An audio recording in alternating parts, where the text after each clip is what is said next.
Hello and welcome to RMIT Alive, a programme made by students for students. I'm Paul Goff, and tonight we are speaking with three diverse members of the arts and media industry: animator Mel Roach, cinema programmer and film critic Zak Hepburn, and screen producer Sue Maslin. And we'll be discussing their experiences in the industry, the challenges they faced, and where they see the art and media industry heading in the future. And to join the conversation, you can tweet us using hashtag RMIT Alive, or comment on our live stream of the programme on RMIT's Facebook page. But now I'd like to introduce you to our guests, starting with Mel Roach. Mel is a talented animator who has written, directed and animated shorts for Frederator, Studios and Nickelodeon. Mel has a hugely popular Tumblr blog named Melafantastic, which features her original sketches and GIFs. And next we have Zak Hepburn, who's a cinema programmer and manager at Melbourne's famous Astor Theatre, one of the last single-screen cinemas in Australia. Zak is also a film critic, appearing on ABC Breakfast's regular segment, Now Showing, and chairing the Australian Film Critics Association. And last but certainly not least, we have Sue Maslin, one of Australia's most successful screen producers, who most recently produced the box office hit The Dressmaker, starring Kate Winslet and Judy Davis. Sue also has a rights management and distribution company, Film Art Media, that specialises in documentaries and digital media. But first up, let's hear more from Mel about her fantastic animation. It's Mel Roach, and I'm a freelance animator, and right now I work here at Bing Bong. Well, I've always wanted to do animation since I was a kid watching cartoons, and so I pretty much stuck with that. I feel like deep down I always wanted to. I landed work with Frederator initially straight out of uni by chance, because they found me on Tumblr when I did a viral reindeer gift set, and they liked that, so they asked me to make a short for them, and now word has spread about me, and so other studios like Nickelodeon like me too, and hopefully it stays that way. Right now I'm working on a couple of projects, a few personal projects that'll probably never get finished, and I'm doing a job for Nickelodeon, which is a pilot called Rocket Dog, and that exists already, but it's getting redone, and also a couple of client things. If you go through a course like RMIT, for example, you meet a lot of friends and everyone kind of inspires each other, and you make like a lot of contacts, and there's like potential there.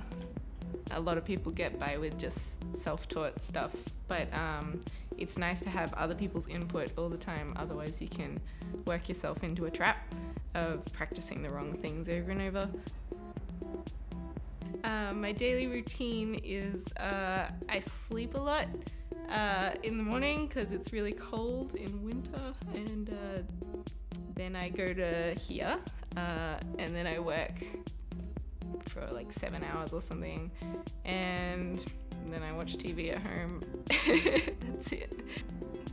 Just keep practicing, like that's the best thing you can do. Never get too overconfident, and listen to your peers. No matter what you think of them, they always have something good to say. It's good to respect that. You've got to live a little in a way, like go on walks, and if you're not inspired, that's the best thing that you can do, like go for a walk or travel if you can, or just do something different. Great advice to end on there, Mel. I love that. I don't believe you sleep all the time either. You're far too brilliant for that. So the three of you work in very different parts of the industry. I mean, Mel, you're an animator creating content, Sue, a producer enabling content to be created, and Zak, a programmer curating content. We're going to try and cover some of that thinking and some of the ideas behind that in the next 20 or so minutes. And start with you, Mel, really. Let's talk a bit about your creative process. How do you get the juices flowing? Well, it's actually, it's different every day. I try to make it different, otherwise it's boring. And yeah, so like I said, it's good to get out and inspire yourself with different ideas. Like even the smell of the wind can just bring on. The smell of the wind. Yeah, Oh, that's just great. like Yeah. stuffy air from inside isn't exactly gonna inspire you, especially. Yeah. That's good. I like that. So Sue, you're a producer. Can you explain what your role is in the creation of content? Nobody knows what a producer does. Ah, This is okay. the starting point. But actually, in some ways, it's very simple, and that is connecting really wonderful ideas with people. And you're often first on and often last off. And what I get the joy from is championing ideas and championing talented writers and directors and overseeing the entire process of making the film, but most importantly, getting it to the audience. So, okay, on audience, are you very conscious of the audience you're going for each different kind of production you're involved in? Totally. It all comes down to what the audience might experience from the story. Sometimes a story is best suited. In fact, the most recent work that I've been involved in has been a web series that will be on platforms, digital platforms, whereas I can also really enjoy the idea of a story from a book ending up on the big cinema screen, as in the case of The Dressmaker. So every story has its own shape, and it's my job really to work with a creative team to make sure it reaches people in the right way. So Mel, do you think audiences are important to you? Do you know who's out there looking at your work? Do you care? I love my audiences. Thank you for watching. Yeah, like I assume they're just like people like me or people with similarities, and I kind of just make stuff that I would want to watch. And yeah. Sure. And so Zak, you curate content for audience. How do you take into account different sorts of audiences? Can you create an audience, or do you have to just expect people to turn up and see the films that you put on? I think particularly with the Astor, I'm always mindful of creating a vibe. So, a Monday night vibe has a very different feel to a Saturday night vibe. So, Monday nights we go a little bit crazy. We might play some kind of counterculture cinema or something a little bit more esoteric. But, Saturday night, that's the general sort of movie night where you might play your blockbusters. So, for me, we try to cultivate different audiences on different nights, which makes this sort of overall package of the week. And on the calendar, you can kind of see you have this sort of like diagram of, strange to stranger to more sort of normal programming.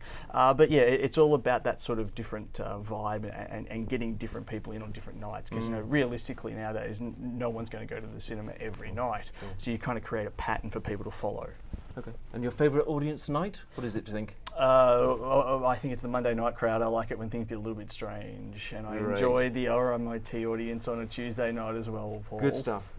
So we're going to back after a short break with this, with more from Mel, Zak, and Sue.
Welcome back to RMIT Alive, and we're here with animator Mel Roach, cinema programmer Zak Hepburn, and producer Sue Maslin.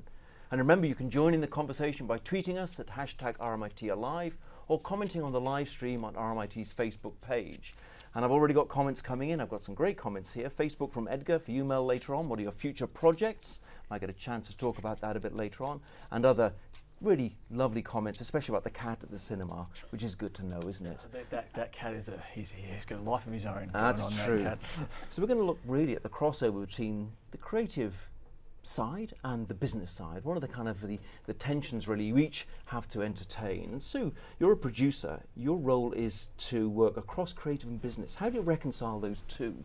Well, it's called showbiz for very good reason, and it is important to recognise that, yes, you want to pursue really great creative ideas, but if you're going to make a living out of it, you need to do it in a way that's sustainable.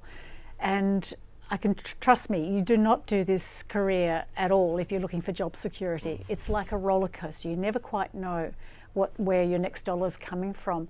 But at the end of the day, there is always going to be a demand for great storytelling, and it can be in a myriad of different forms now, whether it's working on digital platforms or working in more traditional media. There's so many more opportunities now to connect with audiences, and the key is trust your own voice. Sure. So what kind of risks have you been in terms of creativity versus the kind of the bottom line? You must have had that experience a lot, Zak. I mean, when do you trust your audience, your creativity, but think there's a business risk here? Yeah, I always go back to the kind of Clint Eastwood adage of, one for you, one for them, and kind of balance it out. I know what's going to go well sometimes. We have our staples that we all go to, but I also like to be a little bit sort of creative and like, I'm going to pepper this double feature with a film maybe someone else hasn't heard of. So it's all about context as well, and that kind of curatorial context. So, maybe putting something like Baby Driver up against Vanishing Point, it kind of introduces audiences to older cinema that they may not be aware of. So yeah, it is all about context and trying to leverage those two things. Mel, what about yourself? You've got to go on a journey with animation, necessarily a slow one. You've got to trust that there's going to be people out there who will monetize this for you.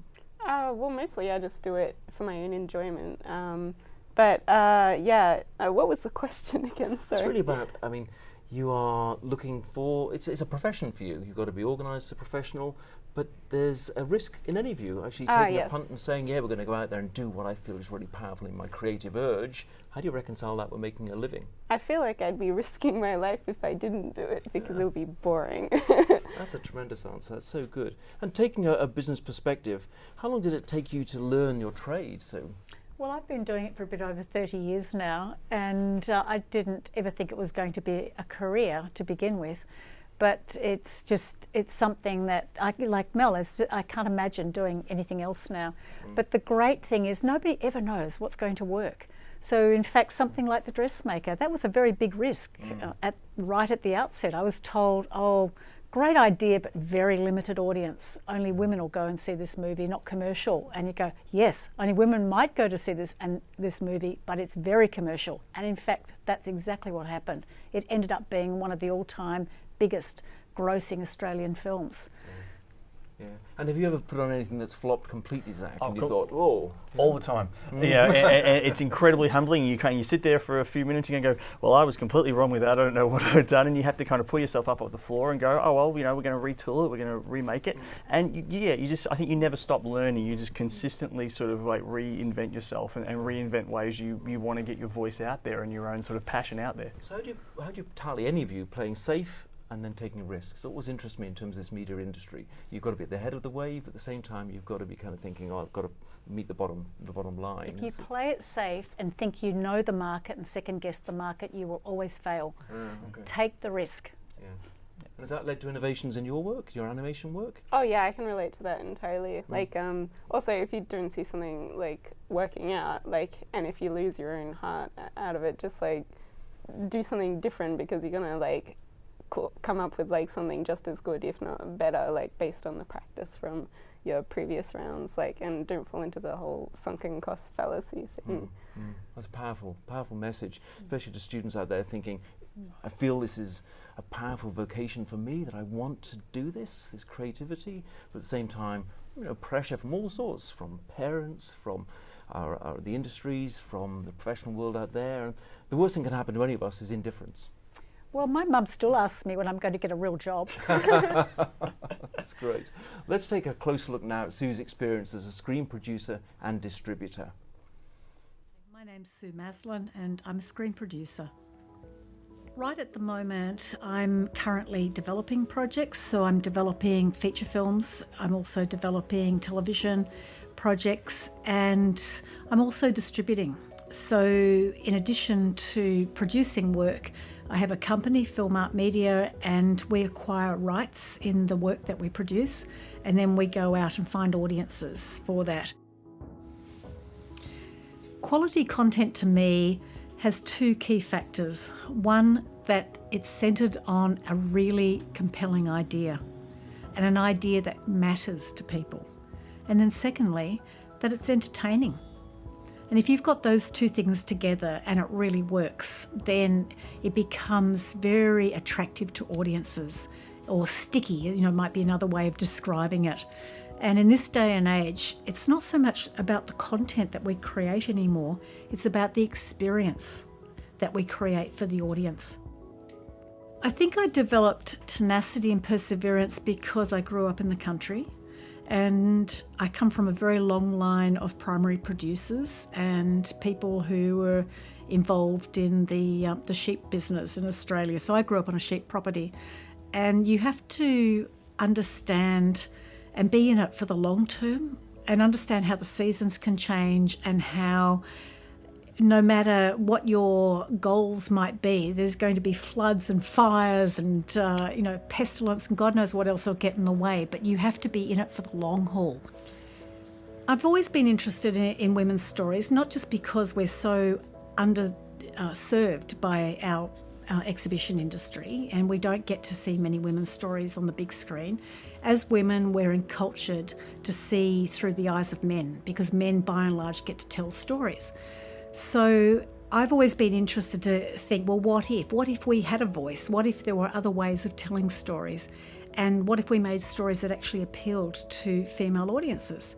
It's not enough just to try and argue the case culturally or on equity grounds that it's important to have more women in these roles. We actually have to argue it on business grounds.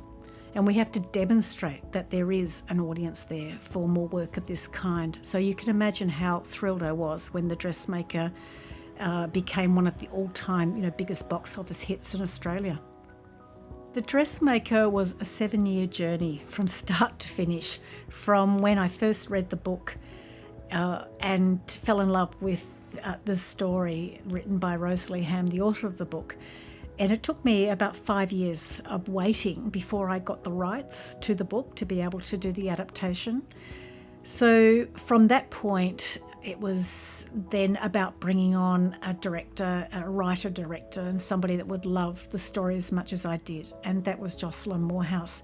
And that was 7 years ago. So people think, oh, that's a really long time, but it's actually really average for feature films. It can just take that long. Sue, tremendous stories there, and we want to turn to some of those, particularly about your championing of female audiences and female actors, and the work you do with the Natalie Miller Fellowship, which works to inspire women to take leadership roles in the industry. Is it working? Is it succeeding? Look at the recent furore over the Oscars and the lack of female representation at director level. So is it failing? Look, there's no doubt there's far too few women who are in the key creative roles of writing and producing and directing. And not only that, there's far too few women who actually decides what goes on our screens, both at the green lighting finance stage, but then also just at the programming stage when a film is finished and deciding what films get screened in our cinemas. Very, very few women sit at the table, which is why it's so important. Something like the Fellowship draws attention to this. I am pleased to say that it is shifting. We're moving into a period of time now where there's a recognition, hey, there's really exciting work coming, there's very talented women, and more importantly, there's an audience there for it. So yes, I think that the change is starting to happen right now because there's just such a momentum and groundswell worldwide for this. And Zak, do you notice that in terms of the curating work that you do? certainly for female directors or different kind of audiences that you try and bring into the Astor? Look, I think it's a fantastic point that Sue raised as well. Yeah, I think there definitely needs to be a stronger female voice in the programming community, and I think there are some great initiatives out there. A fantastic Girls on Film Festival that's happening in Melbourne as well, and that is something we definitely want to work with at the Astor and kind of get more openness in that regard. So yeah, definitely a lot of work to do, but I think definitely in the right direction. And animation has a particular kind of history, kind of ambience of participation. Do women play a part of that? Yeah, like throughout like a long time since animation started booming, like there's a lot of big names out there. I can't remember any specifically because I have a terrible memory. But yeah, like you've never noticed any difference in the way people respond to your animations, the fact that you're female? No? Well, actually, I've actually found it as a positive because people are looking for women to even up the numbers, and yeah, like it's just my experience, but yeah, like it's good. Everyone is very non-discriminative. We're getting some interesting response here on Facebook around this subject and on Twitter, so I'll touch on that. A lot of enjoyment here from people. People still want to know what your favourite cartoons are. We can start with Tom and Jerry. No, what are your favourite cartoons? Oh well, I've always been a fan of Looney Tunes. I'd say they're the top. Me too, Looney Tunes. And a lot of comments here on Twitter and on Facebook, Sue, really enjoyed. Carrie writes, I really enjoyed The Dressmaker. It was an extraordinary, kind of powerful. What a film! Exclamation mark. Carrie writes there, which is lovely. I mean, how much did that change your life? It changed my life seeing it. It was life-changing. It was life-changing for the author of the book, for Jocelyn Moorhouse, the director of the film. Jocelyn had not directed a film for 15 years before I brought her back to direct The Dressmaker. This is very, very common for women directors. It's why in this country fewer than 16% of all directors are women, and there are very, very long gaps between the opportunity to direct. So I'm really, really proud of the fact that Jocelyn got to direct this movie and to do such a strong, gutsy role as Kate Winslet inhabited with Tilly Dunnage on screen. Absolutely agree on that. So coming up next, we'll be discussing how people consume content, asking, are cinemas still relevant in the world of Netflix and chill? So stay with us to find out.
Welcome back to RMIT Alive, and I'm here with animator Mel Roach, cinema programmer and film critic Zak Hepburn, and producer Sue Maslin. Thanks so much for all the Facebook and the Twitter feed. I'm getting some really lovely stuff here. I love female animators, says Jenny. Rebecca Sugar, who I'm assuming you knew or know. And another thing, Sue, there definitely needs to be more women's stories. Well done, Sue Maslin. Our turn will come in a minute, Zak. We'll get some nice messages in it. One says there, who irons your shirts to me? That's from my mum. So that says something about our socks, Paul. Yes. So Mel, well, let's talk about, to all of you, about digital disruption, the fact you can now access film and content on this size on the back of an airplane seat, and how the impact that's had on you. 1.7 million people on YouTube have watched Rocket Dog. How's that impacted on you and impacted on the way you make your films? Yeah, I try not to think about it. It's pretty cool though. Yeah, and that's basically it. I just make stuff for myself, so if you like it, you like it. How do you feel that works virally? How do people find out about it? Do you market it? Do you covet that kind of way of interaction on YouTube and the like? Like I've tried in the past, like when I used to make GIFs on Tumblr, like once I started to gain traction, I was like, oh, I'm going to do one that like I think people will like, and then it would just not be likable because I didn't believe in it, like it was just flaky and skin, Sure. Does it worry you can't monetize that YouTube's out there? Do you make a cent out of it? I don't bother. Yeah, like I'm not a business type person. I feel like I could be because I play like The Sims. I mean SimCity or whatever. So Zak, I was just going to say it's absolutely incredible what you've done because word of mouth is a thing that we all crave, and the fact that people love your work and they share it is gold. And these days, the currency is not the content so much as the attention. So to be able to have 1.7 million viewers and to garner that kind of attention and enjoyment, and more importantly for people to want to share it, that is the future. And anybody can do that now because we all have access to the means of production and access to the means of distribution. Sure. That's what's exciting about going forward. So you could have argued, Zak, that would see your cinema crash and burn. Well, I think it's a really interesting kind of idea because I think we're going back to something you were saying earlier. So it's all about the concept in a way because, if it's a small screen concept in many ways or if it's something that is shareable, it's something that is relatable on any format, it's going to work on any format no matter what you're watching it. And sometimes there's a big screen experience. Sometimes you crave that communal experience. And it is all about what that item you're watching demands, and something demands a big screen, something demands a small screen. So it all, I think, it really goes back to the creator and how they want to have the audience experience it. Okay, so Sue, multi-platform, you didn't just produce The Dressmaker as a print film, it had many, many other versions. Tell us a little bit about those. Well, I think what I loved about the digital disruption is that there's all these new tools we can play with. So the fact that we could start the experience of The Dressmaker 2 years before we rolled the first camera, and that is through social media. So starting to build our social media presence, and on Facebook, we put out a call for extras on Facebook. And it was fantastic, that we could do that kind of casting, and more importantly, start the conversation earlier with the fans of the book and build that. Then fast forward to after making the film and having it in cinemas, which was a great experience because people could just dress up, get their girlfriends together, have a glass of bubbly, wear gorgeous frocks and go and see the movie and have fun. And then afterwards, we put together the costume exhibition.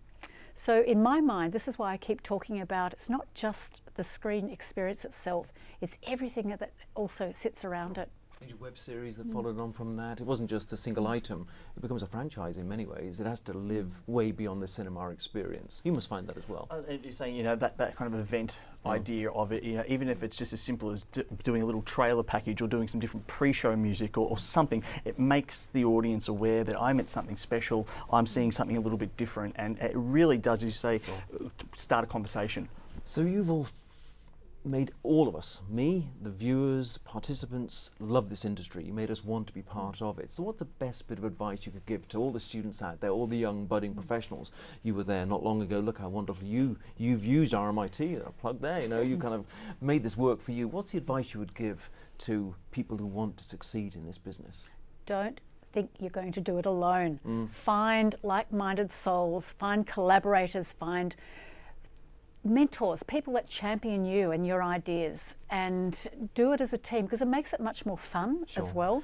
Zak, a few words? I just think follow your passion. You know, Yeah. if you have a desire to do something, as you said, you build that community around you, and that's what universities are great for, and you just kind of follow your dreams, and you know, they eventually will come in some form. Sure. Have fun. Have That's fun, it. enjoy it. Absolutely. I mean, that seems to me the essence of it, that you follow your passion, you follow your vision, you make it work. Hopefully you make a living from it as well, but it's commitment. That's the bottom line, seems to me, is about commitment. And you've shown an enormous amount of that in terms of what you've been able to show us this evening. So that's all we have time for tonight. Thank you to Sue, Zak and Mel for joining us and giving us an insight into their industries, and thank you for watching. So make sure you watch Mel's Tumblr and follow her on Instagram at HelloMelMelMel.